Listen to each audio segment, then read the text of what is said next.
1 Samuel 2-ാം അധ്യായം. ഹന്നായുടെ കീർത്തനം. Hannah ഇങ്ങനെ പ്രാർത്ഥിച്ചു: എൻ്റെ ഹൃദയം കർത്താവിൽ ആനന്ദിക്കുന്നു, എൻ്റെ ശിരസ്സ് കർത്താവിൽ ഉയർന്നിരിക്കുന്നു. എൻ്റെ അധരം ശത്രുക്കളെ പരിഹസിക്കുന്നു, എന്തെന്നാൽ അവിടുത്തെ രക്ഷയിൽ ഞാൻ ആനന്ദിക്കുന്നു. കർത്താവിനെ പോലെ പരിശുദ്ധനായി മറ്റാരുമില്ല, കർത്താവല്ലാതെ മറ്റാരുമില്ല. നമ്മുടെ ദൈവത്തെ പോലെ സുസ്ഥിരമായ ഒരു ആശ്രയമില്ല. അഹന്തയോടെ മേലിൽ സംസാരിക്കരുത്.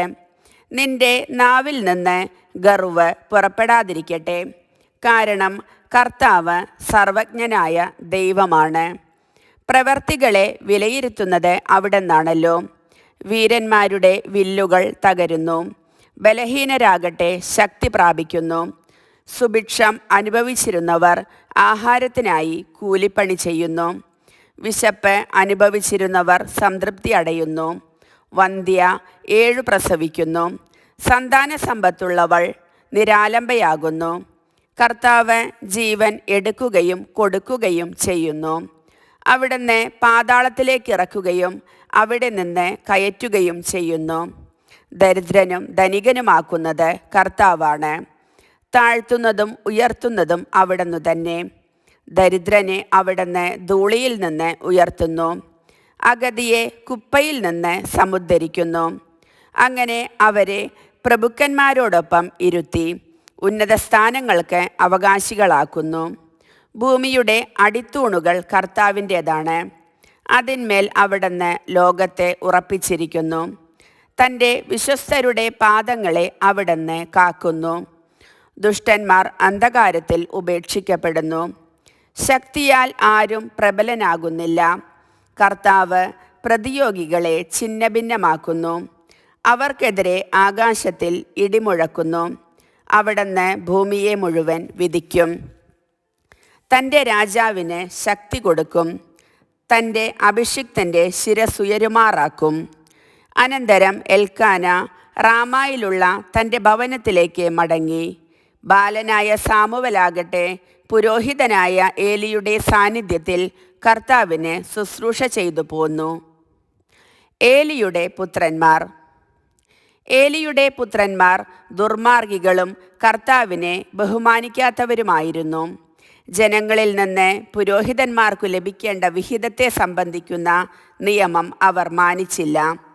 ആരെങ്കിലും ബലിയർപ്പിച്ച മാംസം പാകം ചെയ്യുമ്പോൾ പുരോഹിതൻ്റെ ഭൃത്യൻ പാത്രത്തിൽ മുപ്പല്ലി കൊണ്ട് കുത്തി അതിൽ കിട്ടുന്നത് മുഴുവൻ പുരോഹിതനു വേണ്ടി എടുത്തിരുന്നു. ഷീലോയിൽ വന്നിരുന്ന ഇസ്രായേൽക്കാരോടെല്ലാം അവർ ഇപ്രകാരമാണ് പ്രവർത്തിച്ചത്. കൂടാതെ മേധസ് ദഹിപ്പിക്കുന്നതിന് മുൻപ് തന്നെ ബലിയർപ്പിക്കുന്നവനോട് പുരോഹിതൻ്റെ ഭൃത്യൻ വന്ന് പറയും: പുരോഹിതനു വേണ്ടി പാകം ചെയ്യാൻ കുറേ മാംസം തരുക. പച്ചമാംസമല്ലാതെ വേവിച്ചത് അദ്ദേഹം സ്വീകരിക്കുകയില്ല. ആദ്യം മേധസ് ദഹിപ്പിക്കട്ടെ, എന്നിട്ട് നിങ്ങൾക്ക് ഇഷ്ടമുള്ളത് എടുക്കാം എന്ന് തടസ്സം പറഞ്ഞാൽ പോരാ, ഇപ്പോൾ തന്നെ വേണം, അല്ലെങ്കിൽ ഞാൻ ബലം പ്രയോഗിച്ച് എടുക്കും എന്ന് അവൻ മറുപടി പറയുമായിരുന്നു. ഏലിയുടെ പുത്രന്മാരുടെ പാപം ദൈവസന്നിധിയിൽ ഗുരുതരമായി തീർന്നു. അത്ര അശ്രദ്ധയോടെയാണ് അവർ കർത്താവിനുള്ള അർച്ചനയെ വീക്ഷിച്ചത്. ബാലനായ സാമുവൽ കർത്താവിന് ശുശ്രൂഷ ചെയ്തു പോന്നു. ചണനൂൽ കൊണ്ടുള്ള ഒരു വിശേഷ വസ്ത്രമാണ് അവൻ ധരിച്ചിരുന്നത്. ബലിയർപ്പിക്കാൻ ഭർത്താവിനോടൊത്ത് വർഷം തോറും പോകുമ്പോൾ അവൻ്റെ അമ്മ ചെറിയ ഉടുപ്പുണ്ടാക്കി അവന് കൊടുത്തിരുന്നു. കർത്താവിന് സമർപ്പിച്ച ഈ കുട്ടിക്കു പകരം ഈ സ്ത്രീയിൽ നിന്നു തന്നെ വേറെ സന്താനങ്ങളെ ദൈവം നൽകട്ടെ എന്ന് എൽക്കാനയെയും ഭാര്യയെയും ഏലി അനുഗ്രഹിച്ചിരുന്നു.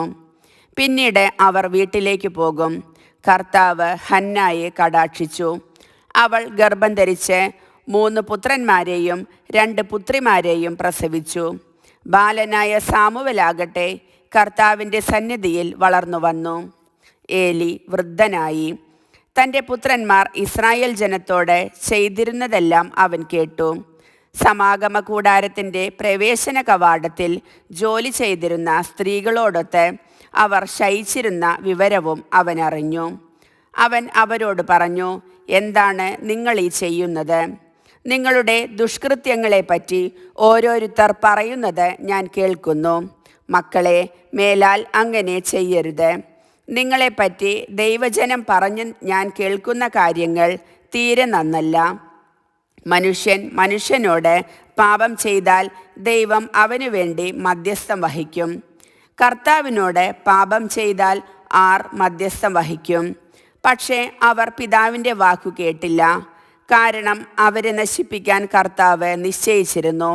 ബാലനായ സാമുവലാകട്ടെ കർത്താവിൻ്റെയും മനുഷ്യരുടെയും പ്രീതിയിൽ വളർന്നു വന്നു.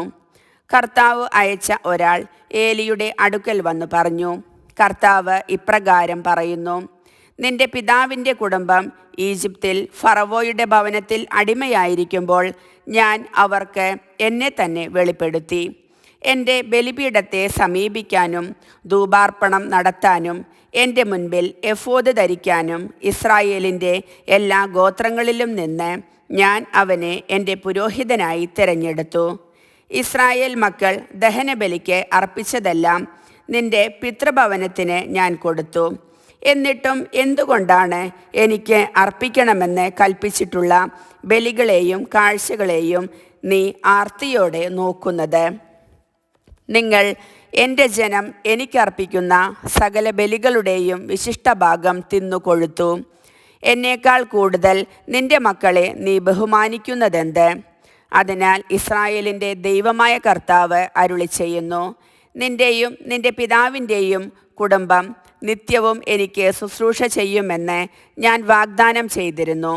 എന്നാൽ ഇപ്പോൾ കർത്താവായ ഞാൻ പ്രഖ്യാപിക്കുന്നു, ഇനി അങ്ങനെ ആയിരിക്കുകയില്ല. എന്നെ ആദരിക്കുന്നവരെ ഞാനും ആദരിക്കും, എന്നെ നിന്ദിക്കുന്നവർ നിന്ദിക്കപ്പെടും. വാർദ്ധക്യത്തിലെത്താൻ ആർക്കും ഇടയാകാത്ത വിധം നിന്റെയും നിന്റെ പിതൃകുടുംബത്തിൻ്റെയും ശക്തി ഞാൻ ക്ഷയിപ്പിക്കുന്ന ദിവസം ഇതാ അടുത്തിരിക്കുന്നു. ഇസ്രായേൽ ജനത്തിൽ മറ്റുള്ളവർക്ക് ഞാൻ നൽകുന്ന അനുഗ്രഹങ്ങൾ കണ്ട് നിങ്ങൾ അസ്വസ്ഥരും അസൂയാലുക്കളുമാകും. പക്ഷേ നിന്റെ കുടുംബത്തിൽ പ്രായം ചെന്നവരായി മേലിൽ ആരും ഉണ്ടാവുകയില്ല. നിങ്ങളിൽ ഒരുവനെ എൻ്റെ ബലിപീഠത്തിൽ നിന്ന് ഞാൻ വിച്ഛേദിക്കുകയില്ല. കണ്ണീരുകൊണ്ട് അവൻ്റെ കാഴ്ച മങ്ങുകയും ഹൃദയം ഉരുകുകയും ചെയ്യും. നിന്റെ സന്താനങ്ങൾ വാളിനിരയാകും. നിന്റെ പുത്രന്മാരായ ഹോഫ്നിയും ഫിനെഹാസും ഒരേ ദിവസം തന്നെ മരിക്കും. ഇതു നിനക്ക് അടയാളമായിരിക്കും. എനിക്ക് വേണ്ടി വിശ്വസ്തനായ ഒരു പുരോഹിതനെ ഞാൻ തിരഞ്ഞെടുക്കും. എൻ്റെ ഹൃദയാഭിലാഷമനുസരിച്ച് അവൻ പ്രവർത്തിക്കും. അവൻ്റെ കുടുംബം ഞാൻ നിലനിർത്തും. എൻ്റെ അഭിഷിക്തൻ്റെ സന്നിധിയിൽ അവൻ നിത്യവും ശുശ്രൂഷ ചെയ്യും. നിന്റെ കുടുംബത്തിൽ അവശേഷിക്കുന്നവരെല്ലാം ഒരു വെള്ളിക്കാശിനും ഒരു കഷ്ണം അപ്പത്തിനും വേണ്ടി അവനോട് യാചിച്ചുകൊണ്ട് പറയും, ഒരു കഷ്ണം അപ്പം ലഭിക്കേണ്ടതിന് എന്നെ ഏതെങ്കിലും ഒരു പുരോഹിത വൃത്തിക്ക് ചേർക്കണമേ. കർത്താവിൻ്റെ വചനം.